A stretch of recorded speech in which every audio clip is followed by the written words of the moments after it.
One theme has dominated this presidential campaign in both parties. It is that Washington is out of touch. Our number one story tonight, Washington is so out of touch it's not funny, but Washington is laughing anyway.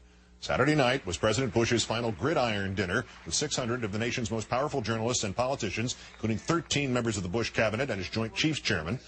This week's Joint Chiefs Chairman.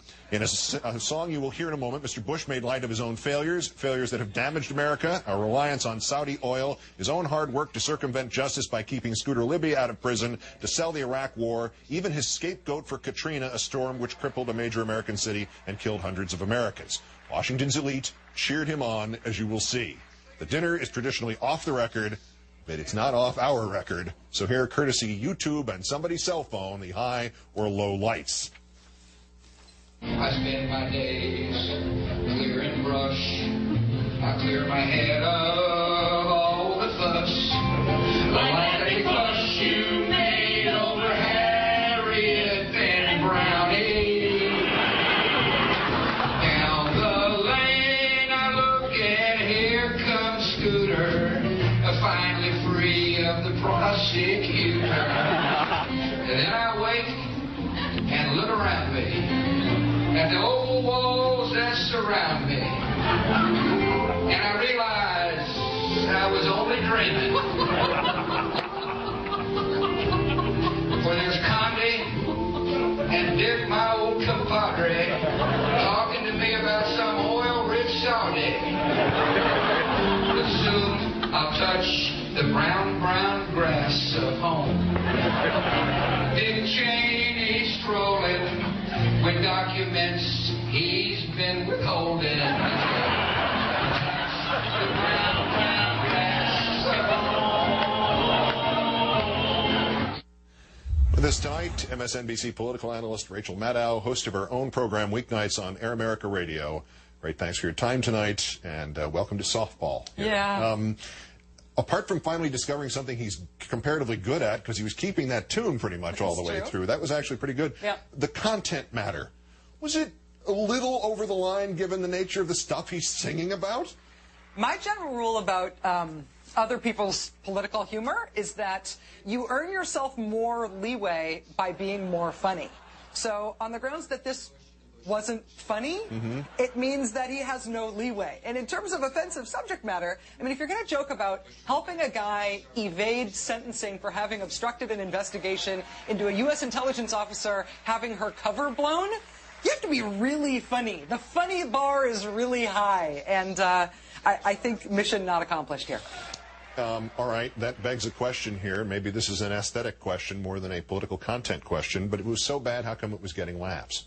Well, it's, you know, it made me think of when I played this on my radio show today, I also played the clips of Bush joking about not finding weapons of mass destruction under those rugs in the Oval Office. I mean, you got tons of laughs for those things, too. I mean, Karl Rove doing his MC Rove gangster rap minstrel show thing, getting tons of laughs from the people in the room. These events are Washington insider homogenization reification events. They're the we're all in this together, feel better and warm and fuzzy about the people you're supposed to be, who are supposed to be the subjects of your investigative reporting events. They're insidious by nature, I think. Sort of like the Romans in the early part of the first century, reminiscing about the day Caligula appointed a horse to be a consul. That sort of, well, remember that? That was pretty funny then. And then he killed all those guys. That wasn't that funny. But that first part, that was really very funny. We were all in that together, yeah. Huh? All right, so the New York Times does not attend this thing anymore. Is that the proper position journalists should be staking out?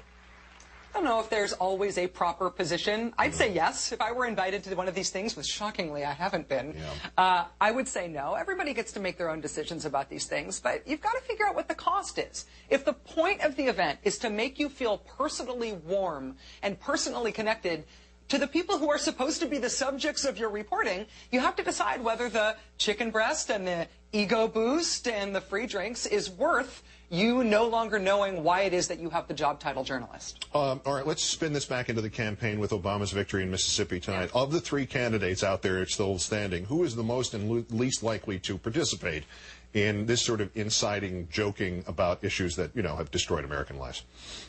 I hope that none of them would be. That's very nice. I hope that none of them would be, and Good maybe luck. we should just leave it at that. Yeah. Well, I can't then, without having you here, let you have an opportunity to vocalize your thoughts on what Howard Fineman was reporting about the.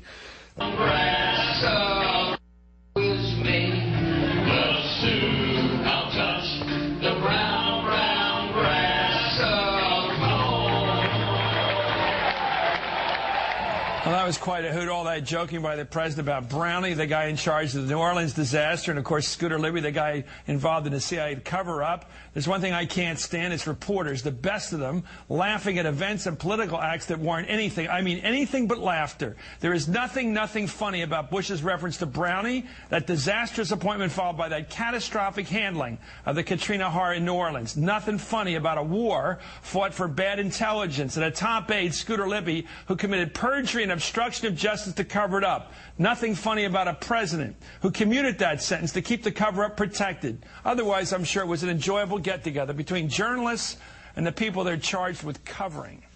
Those weapons of mass destruction got to be somewhere. Dude, I'll tell you. We need to get the fuck out of here. Nope, no weapons over there.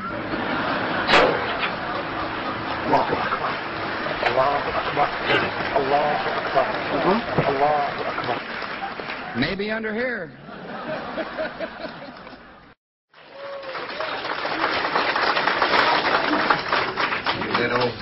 That old Beach Boys song, Bomberan. Anyway.